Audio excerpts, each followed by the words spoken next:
Ed here with the Digital Digest, and today I wanted to share a quick video about the brand new Sony A9 Mark II. Now, for those of you that missed it, earlier today Sony announced the brand new offering, $4,500 US. You can pre-order it today as of, I think, 6 p.m. Eastern Standard, and it will start shipping in the first week of November. This is all just in time for the Olympics, of course, in Japan.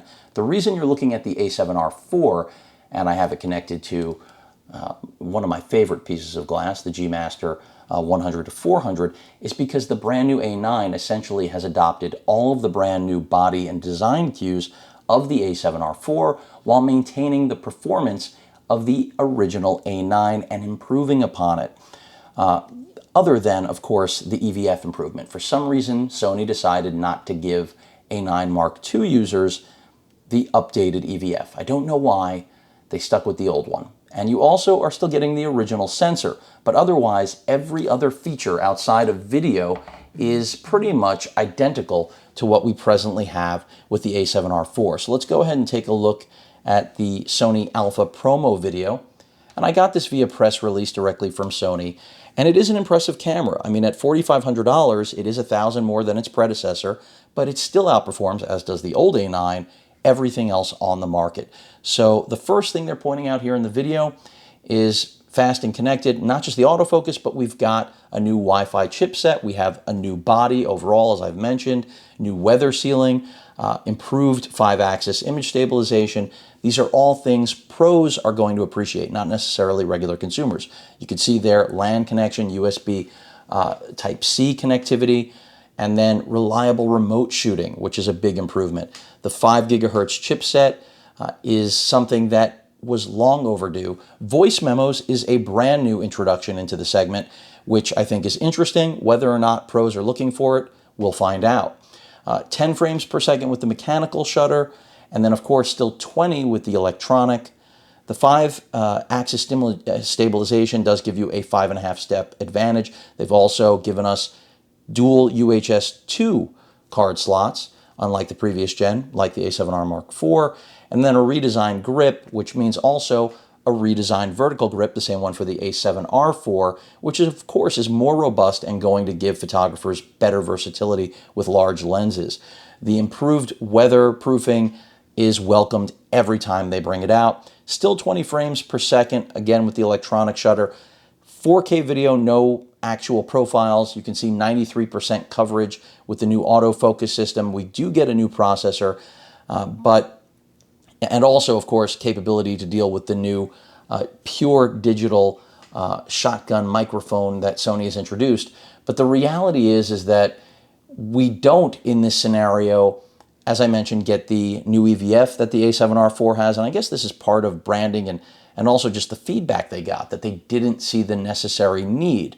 And what they tried to address was specifically what professional photographers that use this camera to make a living are looking for. So we got the new color science, remote control capability is a big thing. All of these things combined to create a business tool that is improved, I would say, above and beyond expectation.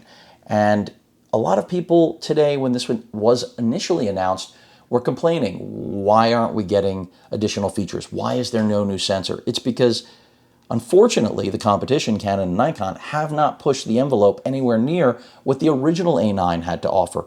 So there wasn't a need for Sony to go, and I know this doesn't sound like an inspiration, but they didn't need to go beyond what they did here. They're able, because the competition is sitting on their hands, to improve the product just enough to make professionals happy, which is exactly how I see this marriage of the A7R4 and the A9 in terms of its body and performance, and still omit features that A9 users won't primarily care about, like S-Log, HLG. Still have 4K video, you just don't have profiles like you do with the A7R4. Just like you don't have the improved EVF, you don't have the higher megapixel count, but you do have every other thing that would accommodate you, including glass. Because as we all know, we now have a 400 millimeter, 600 millimeter piece of glass, and a 200 to 600 that did not exist when the A9 launched. And often I say the glass comes first. Now, that's not always the case. When the A9 was introduced, when I first covered it, the glass wasn't there. But that's because the A9 was a gamble. It was a play to see whether or not Sony could steal market share from Canon and Nikon. And they were able to do so. And that is exactly what has driven this transition and rollout and the expenditures, the R&D on all of the glass that has come out, as well as the now freshly announced A9 Mark II, just in time for the Olympics in Japan. And while you may still enjoy using your Canon or Nikon, as I mentioned earlier in the video, none of your other options can outperform what the original A9 is capable of. So the A9 Mark II bringing these new features to the table is more than enough to court professional users and existing professional users that have the A9 and make their living with it. If any of these features are going to be critical to their workflow and how they get things done, they will make the transition clearly to the second generation A9. And I think that's the critical point here, is that Sony wasn't trying to make a new camera.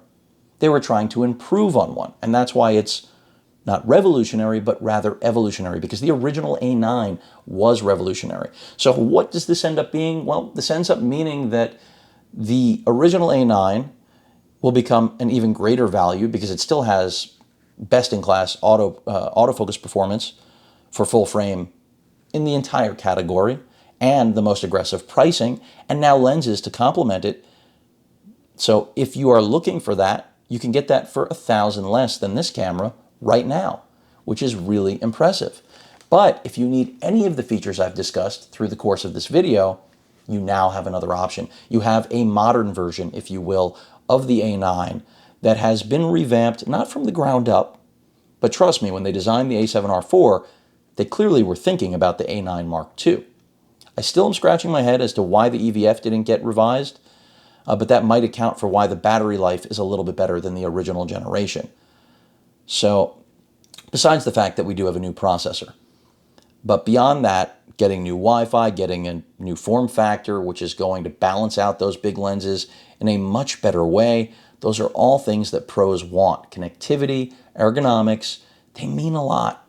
They mean the difference between you doing the job as you want, as opposed to struggling with just what is out there. And Sony knows they've taken a bite out of the sports photography market.